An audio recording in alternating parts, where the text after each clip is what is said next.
베네딕트 옵션이라고 하는 제목의 책이 있습니다. 이 책의 부제가 탈기독교 시대를 사는 그리스도인의 선택, 이런 부제가 있는데요. 제목 그대로입니다. 이 미국 사람이, 이제 저자가 미국 사람인데요. 이 책에서 저자가 주장하는 게 뭐냐 하면은, 이 지금 미국 사회의 세속화와 타락은 이제 감당하기 어려울 정도로 심각해졌다는 겁니다. 그렇기 때문에 이런 타락한 또 세속화된 그 사회에 물들지 않으려면 그 암흑기였던 6세기에 세워졌던 베네딕트 수도회와 같은 신앙 공동체를 세워서 크리스찬들이 세상과 격리된 생활을 살아야 된다. 이걸 이제 주장하는 책이 바로 이 베네딕트 옵션이라는 책인데요. 사실 그동안에 이런 식의 주장은 거의 그게 먹혀들지 않았습니다. 성과 속을 분리시키는 이원론적인 주장은 용납할 수 없다. 이런 분위기가 대세였는데, 그런데 미국 사회에서, 미국 교계에서 이런 주장을 담은 이 책이 큰 이슈가 되었다는 게 뭘 의미하겠습니까? 이제 미국 사회가 이제 더 이상 돌이킬 수 없을 만큼 타락하고 세속화됐다고 보기 때문에 이제 이런 주장에도 좀 귀를 기울여야 된다, 이런 시각이 많아졌다는 겁니다. 그 책에 보면은 그 자녀를 공립학교에 보내지 말자, 그런 주장도 있는데요. 저자가 왜 이런 극단적인 주장을 펼치는지에 대한 설명을 한번 잠깐 들어보십시오. 이전에 공립학교 교사였던 한 아빠는 9학년이 된 그의 딸이 그부 중 한 명이 동성애자로 커밍아웃을 했을 때 축하해 주지 않는다고 놀림을 당하는데 신물이 나서 딸아이를 기독교 사립학교로 전학시켰다. 이제 이 학교 자체가, 대세가 너무나 반기독교적인 이런 쪽으로 흘러가기 때문에 이제는 기독교 학교를 세워서 믿는 애들을 따로 신앙교육을 시켜야 된다, 이런 주장을 하는 내용이 거기 담겨 있는 겁니다. 이런 주장을 하는 책이 베네딕트 옵션인데요. 제가 이 책에서 받은 충격이 하나 있습니다. 1996년도에 미국의 갤럽에서 이제 처음으로 이 조사를 한 거랍니다. 동성 결혼에 대한 미국 사람들의 생각이 어떤가? 이 동성 결혼을 어떻게 생각하십니까? 이렇게 그 설문조사를 했더니 1996년도에 68%나 되는 미국 사람들이 동성 결혼 반대한다, 동성 결혼 안 된다, 그렇게 응답을 했다는 거예요. 그랬는데 그 이후 19년이 지난 2015년도에 갤럽에서 똑같은 질문을 가지고 설문조사를 했더니 완전히 역전이 됐다는 겁니다. 60%가 넘는 미국 사람들이 이제는 동성결혼을 지지한다. 여러분, 바로 이 설문조사 응답이 있던 1996년도에 2015년도에 미국 대법원에서 동성결혼을 합법화한다는 판결이 내려진 거 아닙니까? 세상의 그 판결은요, 그 여론의 분위기, 사람들의 동향, 이거에 영향을 받을 수밖에 없는 거 아닙니까? 그런데 제 마음에 그 두려움을 가져다 준 게 뭐냐 하면은 이런 역전 현상이 일어난 그 상황에 대한 분석이에요. 어떤 분석을 하느냐니까, 미국 사회에서 왜 이런 변화가 일어났나 했더니, 이런 변화는 세월이 흘러감에 따라서 구세대는 사라지고 이제 동성애자들의 권리를 옹호하는 젊은 세대가 대거 등장함에 따라 일어난 일이라는 거예요. 이게 왜 두렵습니까? 지금 우리나라에서, 미국에서 겪고 있는 이 세월의 법칙을 우리나라라고 비껴갈 수 있습니까? 지금 우리 세대는 그래도 이런 그 기존의 어떤 질서를 흔드는 동성애 같은 이런 거에 대하여 격렬하게 반대하면서 유지가 되겠지만, 그러나 우리는 나이 안 먹습니까? 이제 우리 세대가 이제 나이가 많아지고 세월이 흐르고 나이 들고 우리 세대는 죽고 없으시면은 이제 그 다음 세대가 올라오는데, 이 세대 아이들이 우리 세대가 됐을 때 우리도 똑같이 미국처럼 가게 되는 거 아닌가라는 두려움이 있는 거예요. 이런 두려움을 갖고 있다가 보니까 퀴어 축제가 열려지던 그 전후로 잠이 오지 않는 거예요. 어떻게 대응해야 되나? 그래서 지난주 화요일 아침에 전체 교역자들과 함께 제가 이 문제를 거론을 했습니다. 분당 우리 교회가 이런 시대적인 부담감을 가지고 이 동성애 연구소 이런 거 하나 좀 만들면 좋겠다, 할 수 있다면. 그래서 아주 체계적으로 전문가들에 의해 가지고 이것이 학문적으로 분석이 되고, 또 분석이 된 그것을 가지고 전략을 세우고, 무엇보다도 이 분석을 가지고 우리 다음 세대를 향하여 옳고 그름에 대하여 정확한 교육이 좀 일어나면 좋겠다. 그래서 화요일 우리 전체 교육자들, 그리고 화요일 순장반에서 제가 이런 기도 부탁을 나누었는데요, 여러분도 기도해 주시기를 바랍니다. 그래서 정말 우리가 하나님의 이 진리의 말씀이 세월이 흘러도 우리 자녀와 우리 자녀의 자녀 세대까지라도 진리를 가지고 분별할 수 있는 그런 눈을 뜰 수 있도록 하는 게 우리들의 책무이지 않을까. 어쨌든 지금 기독교가 거부당하는 탈기독교 시대를 살아가고 있는 현실이기 때문에요, 저나 여러분 모두가 다 괴로워해야 돼요. 아파해야 됩니다. 저는 젊은 목사님들한테, 후배 목사님들한테 종종 그런 이야기를 합니다. 우리 시대 목회자를 한마디로, 우리 시대 목회자들의 코드를 한마디로 어떻게 표현해야 되지 않느냐. 딱 단어 하나로 규정 짓는다면 나는 고뇌. 오늘 우리 시대 목회자는 고뇌. 막 개척 교회 할 때는 막 고뇌가 많고 교회 유지를 어떡하나 뭐 고민 많이 하다가 교회가 이렇게 커지고 나면은 이제 배가 불러가지고 막 고뇌고 뭐고 다 없어지고 희희낙낙거리면 그것 자체가 변질이에요. 지금 이 시대 자체가 탈기독교화인데 내 한 교회만 잘 돼서 되겠느냐고요. 모두가 다, 이건 목회자들만의 문제가 아닙니다. 모두가 고뇌해야 돼요. 제가 이런 문제로 고뇌하고 고민하면서 묵상했던 말씀이 바로 오늘 본문 마가복음 1장 14절 15절 말씀입니다. 요한이 잡힌 후 예수께서 갈릴리에 오셔서 하나님의 복음을 전파하여 이르시되 때가 찼고 하나님의 나라가 가까이 왔으니 회개하고 복음을 믿으라 하시더라. 지금 이 말씀은요, 예수 그리스도께서 이 땅에 오시고 공적인 사역을 시작하는 첫 출발선상에서 선포된 말씀이에요. 회개하고 복음을 믿어라. 여러분, 지금 기독교가 거부당하는 이 탈기독교 시대를 고뇌하며 살아가는 제가 왜 이 말씀을 다시 꺼내 묵상을 할까요? 등산하다가 길을 잃어버리면은요, 자기의 그 감각을 믿어가지고 요 길이 동쪽이 맞아 그러면서 가면 큰일 난다는 거예요. 등산하다가 길을 잃어버리면 무조건 원점으로 다시 가야 돼. 처음부터 다시 가서 다시 시작을 하지 않으면 이제 해 어두워지고 그러면 큰 사고가 이어질 수 있다는 겁니다. 제가 왜 예수 그리스도의 공생의 사역의 첫 일성인 회개하고 복음을 믿으라는 이 말씀을 왜 묵상을 할까요? 한국 교회는 등산하다 길을 잃어버린 꼴이에요. 지금 탈기독교 사회 보면서 누가 이렇게 만들어 버렸는지 괴로워하면서 고통해야 되는 시대거든요. 그 등산하다가 길을 잃어버리니까 이제 복음의 첫 출발선상. 그래서 하나님의 나라가 가까웠으니 회개하고 복음을 믿으라는 이 말씀을 가지고 주님이 말씀하시는 이 믿음이 뭔가, 몇 번 말씀을 드렸는데요, 그 가짜 돈을 감별해내는 위조 지폐 감별사 이야기를 기억하실지 모르겠는데요, 우리 생각에 가짜 돈을 찾아내는 감별사라면 막 여러 유형의 가짜 돈을 놓고 막 연구를 할 것 같은데 아니래요. 여러분, 위조 지폐 감별사가 하루 종일 다루는 거는 진짜 돈이래요. 진짜 돈을 연구하고 진짜 돈을 만지고 진짜 돈 냄새를 맡고 진짜 돈 계속 가지고 다니고 진짜 돈에 집중하면은요, 가짜 딱 만지면 느껴진다. 이게 가짜구나. 오늘 여러분 탈기독교 시대라고 하는 가슴 아픈 현실에 이것도 잘못됐고 저것도 잘못됐고 니도 잘못했고 나도 잘못했고 이런 그 잘못에 대한 긴장도 필요하지만 지금 더 필요한 거는 원론적인 복음, 진짜 돈이 뭐냐는 거예요. 내가 믿는 예수님이 무슨 믿음을 원하셨냐는 거예요. 내가 믿는 이 믿음의 그 대상이신 하나님은 누구시냐는 거예요. 그래서 제가 사도신경 공부하기로 결심한 겁니다. 이 사도신경은 기독교 2000년 역사 가운데 이 성경 말씀을 딱 몇 마디로 신앙 고백으로 묶어놓은 게 이 사도신경이거든요. 우리 말은 구조가 이렇게 해가지고 이제 중요한 말은 뒤에 나가기 때문에 흐지부지 됐는데요, 이게 라틴어 원문으로 보면은 사도신경이 선포로 시작을 해요. 크레도.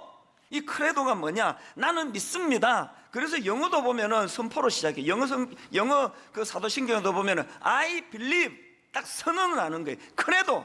나는 믿습니다. 그렇게 하고 이제 이 선포한 믿음의 대상이신 삼위 하나님. 그래서 사도신경의 그 줄거리는 딱 이렇습니다. 나는 믿습니다, 성부 하나님을. 나는 믿습니다, 성자 예수님을.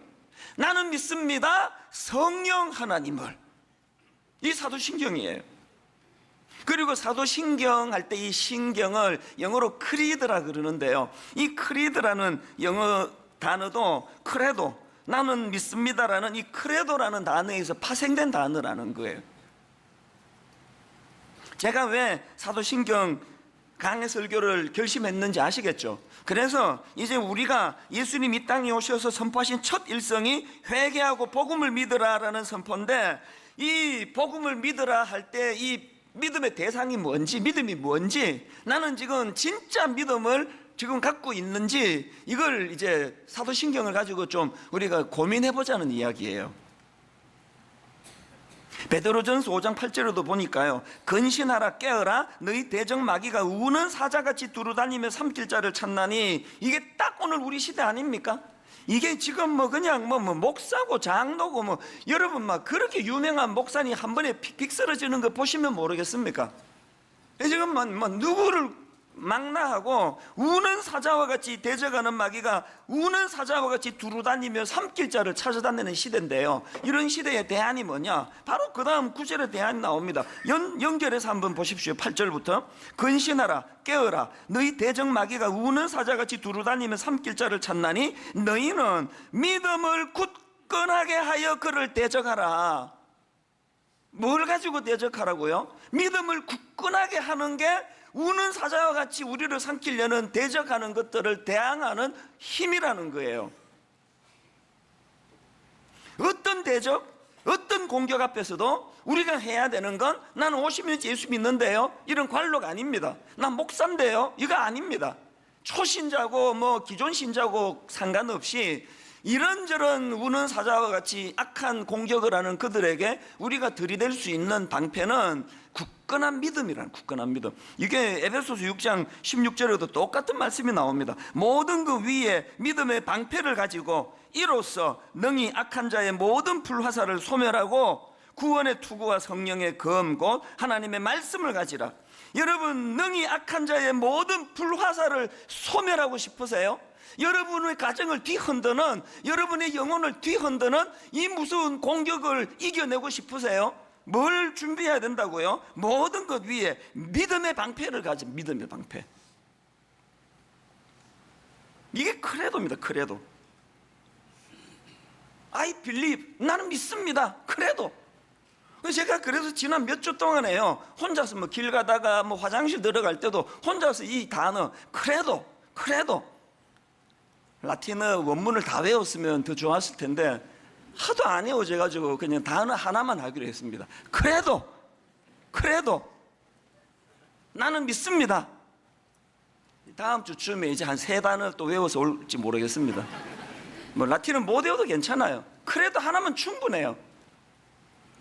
사도신경은 신앙의 선언이거든요. 나는 믿습니다, 나는 믿습니다. 그렇게 하고 이제 그 믿음의 대상이신 삼위 하나님에 대한 설명이 쭉 연결이 되는 거니까요. 자, 근데 여러분 여기서 한 가지요. 자, 예수님의 말씀 15절, 본문 15절을 다시 한번 보십시오.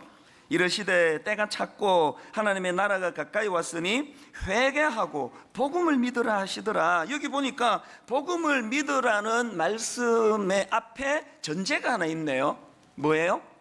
회개하고, 회개하고. 여기 나오는 회개하고 이 동사는 헬라어 메타노에오라는 단어인데요, 이 메타노에오는 회개하다, 또 생각을 바꾸다, 이런 뜻이에요. 회개하고 생각하고 어떻게 연결이 됩니까? 여러분이 아시다시피 이 성경이 말하는 회개는요, 단순히 반성하는 게 아닙니다. 성경이 말하는 회개는요, 지정의가 고르게 포함된, 내포되어 있는 이 전인격적인 요소를 갖춘 게 회개거든요.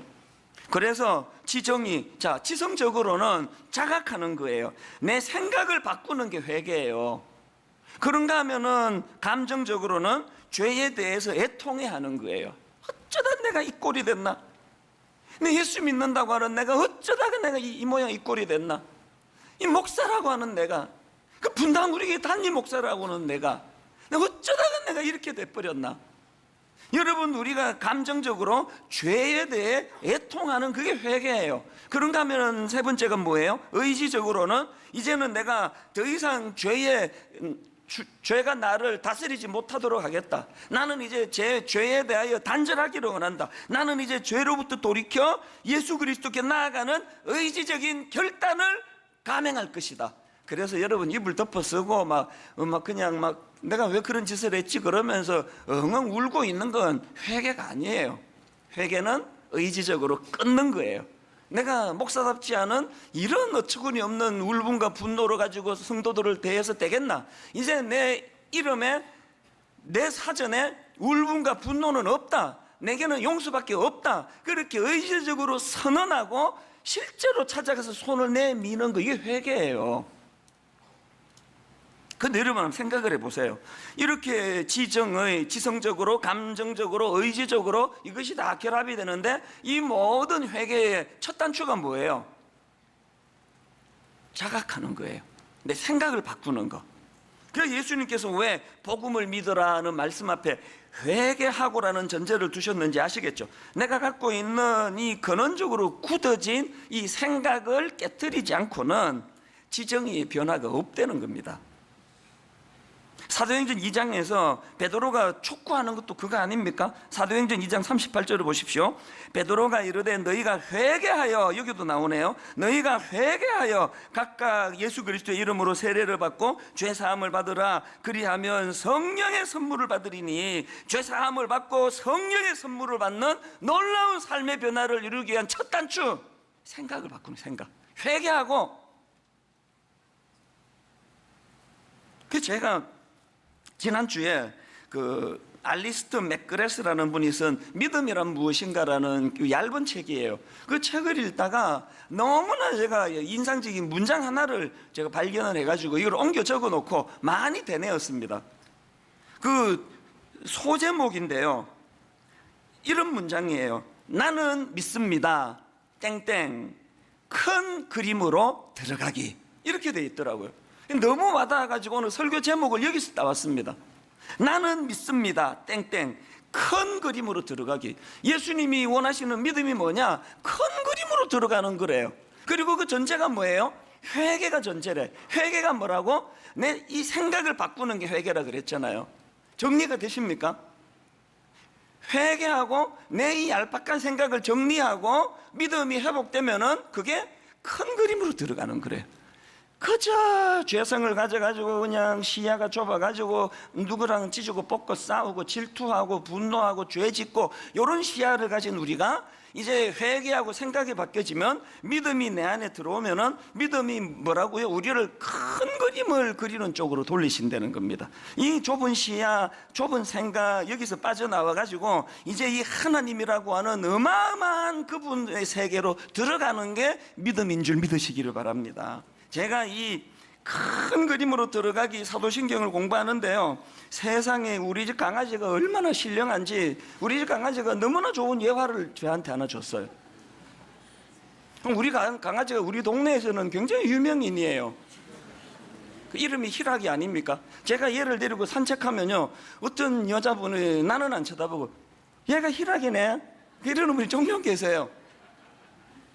이 희락이가 저에게 놀라운 깨달음을 줬는데 뭐냐 하니까요, 제 아내가 이제 한 번씩 저녁에 얘가 너무너무 좋아하는 그 명태 말린 건지 뭔지 이렇게 좀 커요. 이게 이렇게 큰 거를 주면은요, 툭 던져주는 순간 이 강아지는 그날 저녁에 모든 마음의 평화가 다 사라져요.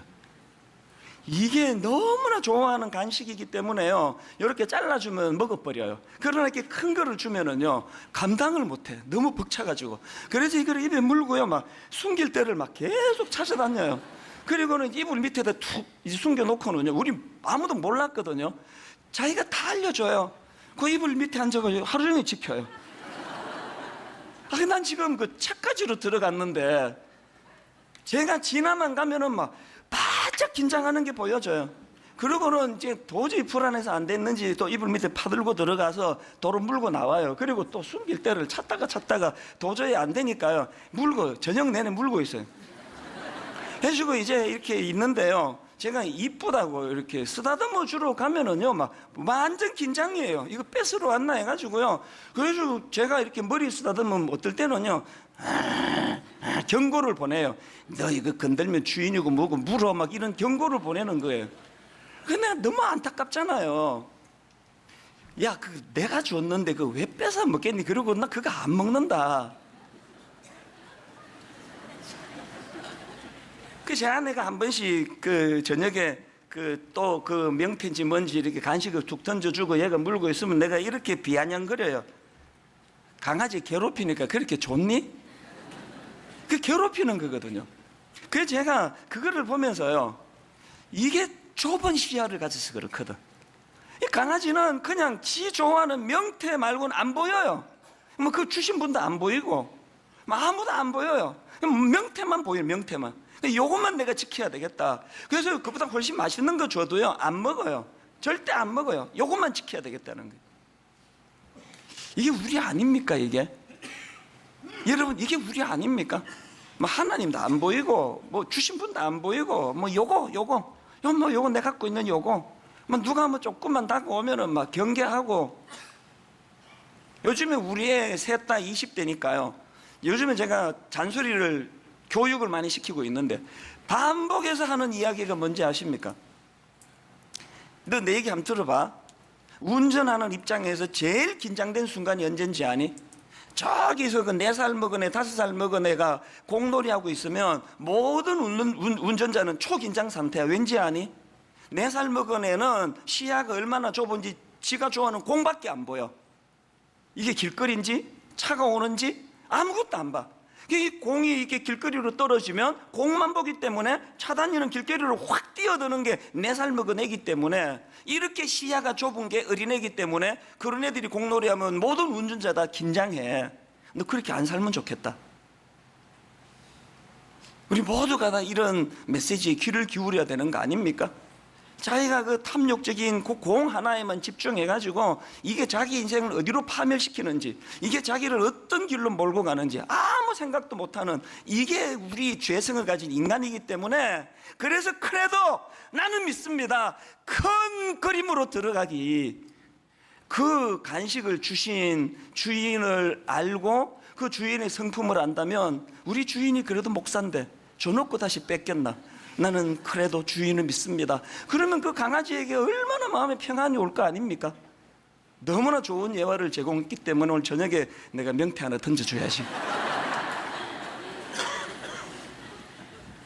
또 하나 살펴볼 게 있는데요, 제가 앞에서 그 사도행전 2장 38절 인용해 다시 한번 보십시오. 베드로가 이르되 너희가 회개하여 각각 예수 그리스도의 이름으로 세례를 받고 죄 사함을 받으라. 그리하면 성령의 선물을 받으리니, 여기 나오는 회개가 메탄노예요. 익숙한 생각과 생활 방식을 바꾸는 차원에서의 회개라 그랬잖아요. 그런데 여러분, 이 회개 촉구가 어떤 맥락에서 나왔는지를 보자는 거예요. 이 38절에 너희가 회개하여 생각을 바꾸어라는 이 말씀이 왜 나왔나? 바로 앞에 37절을 보니까요, 그들이 이 말을 듣고 마음에 찔려 베드로와 사도들에게 물어 이르되 형제들아 우리가 어찌할꼬? 그러면 또 이 37절에 마음이 찔린 거 왜 찔리게 됐느냐? 바로 그 앞에 36절, 사도 베드로가 지금 복음을 전합니다. 그런즉 이스라엘 온 집은 확실히 알지니 너희가 십자가에 못 박은 이 예수를 하나님이 주와 그리스도가 되게 하셨느니라 하니라. 이 말씀이 36절에서 선포되니까 37절에서 형제여 우리가 어찌할꼬? 언제 우리 생각이 변화되는 차원의 회개가 가능하다고요? 형제여 우리가 어찌할꼬? 진짜 은혜의 자리로 가시려면요, 이 탄식이 터져 나와야 돼요. 저는 종종 그런 탄식이 나와요. 이 목사, 제가 저에게 이제 꾸짖는 거죠. 너 어쩌려고 이러냐? 너 어쩌려고 이러냐? 어쩌려고? 목사가 그러면 어떡하니? 여러분, 생각의 변화, 회개가 일어나고 성령의 충만한 자리로 가기 위한 첫 관문은요, 자기에 대한 탄식이에요. 한국 교회가 지금 뭐 탈기독 교회라 그러는, 탈기독 사회라 그러는데, 오늘 우리가 이거 어떻게 해야 되는 건가? 형제여 우리가 어찌할꼬? 저는요, 저에게 지난 개척 이후 17년 동안 이런 꾸지람을 많이 했습니다. 욕심이 들어올 때마다 저를 무지무지하게 꾸짖는 거예요. 어쩌려고 이러냐 이 목사, 어쩌려고. 그 사람 좀 많이 모이는 그게 네 눈에 뭐 엄청나 보이니? 이게 건물 짓고 막 끌어모으고 어쩌려고 그러냐. 저는 저와 여러분 모두가 다 형제의 우리가 어찌할꼬. 오늘 우리 형편을 보고 이렇게 탄식할 때 베드로 사도를 통하여 주셨던 말씀처럼 하나님께서는 놀라운 대안의 자리로 인도해 주시리라고 믿습니다. 이 전제를 가지고 우리 모두가 다 예수님이 말씀하시는 이 믿음의 자리로 나가야 되는데요, 그 하이델베르크 교리문답이라고 아시죠? 이 하이델베르크 교리문답은 1563년도에 작성된 문답서예요. 이 하이델베르크 교리문답도요, 기독교 2000년 역사 가운데 우리 윗대 조상들이 우리들에게 남겨준 너무나 소중한 유산입니다. 이 하이델베르크 교리문답 21문에 보니까 또 믿음 문제를 다루는데 보십시오. 참된 믿음이란 무엇입니까? 여기도 지금 믿음이 나오죠? 참된 믿음이란 무엇입니까? 이 질문에 대한 정답이 이렇습니다. 참된 믿음은 하나님께서 그의 말씀에서 우리에게 계시하신 모든 것이 진리라고 여기는 확실한 지식이며, 참된 믿음 하나 나왔죠? 확실한 지식이며, 그 다음 동시에 성령께서 복음으로써 내 마음속에 일으키신 굳은 신뢰입니다. 뭐가 참된 믿음이라고요? 말씀을 바탕으로 한 확실한 지식. 여기서 한국교회가 벌써 지금 이게 기초가 흔들리는 거 아닙니까? 지금 확실한 믿음, 확실한 지식이 없는데 어떻게 거기에 굳은 믿음이 나오겠냐고요. 그런가 하면은 지식만이 아니에요. 그 확실한 지식이 말씀에서 나왔나? 그리고 또 이 확실한 지식이 나로 하여금 굳은 신뢰로 연결시켜 주고 있는가? 이게 내가 지금 진짜 지식인지 아닌지 점검하는 거예요. 그리고는 그 다음 22문에서 이런 질문을 던집니다. 그러면 그리스도인은 무엇을 믿어야 합니까? 정답, 복음에 약속된 모든 것을 믿어야 합니다. 이 복음은 보편적이고 의심할 여지 없는 우리의 기독교 신앙의 조항들인 사도신경이 요약하여 가르쳐 줍니다. 왜 사도신경 공부해야 되는지 아시겠죠? 이것 한번 따라해 보시겠습니까? 사도신경 공부하는 내내 우리가 추구할 두 가지. 첫째가 뭐, 따라해 보세요. 확실한 지식, 굳은 신뢰. 확실한 지식, 굳은 신뢰. 다음 주부터 사도신경 공부하는 내내 이 두 가지가 이루어지고 있는가? 여러분, 오늘 이 혼미한 시대에 우리에게 이 확실한 신뢰, 확실한 지식, 굳은 신뢰. 병 낫고 싶으면요, 의사 찾아가가지고 그 의사를 믿으셔야 돼요. 이분은 나 병 고쳐주실 실력 있는 분이다. 그리고 그분이 처방해 주는 약에 대한 믿음을 갖고 있어야 돼요.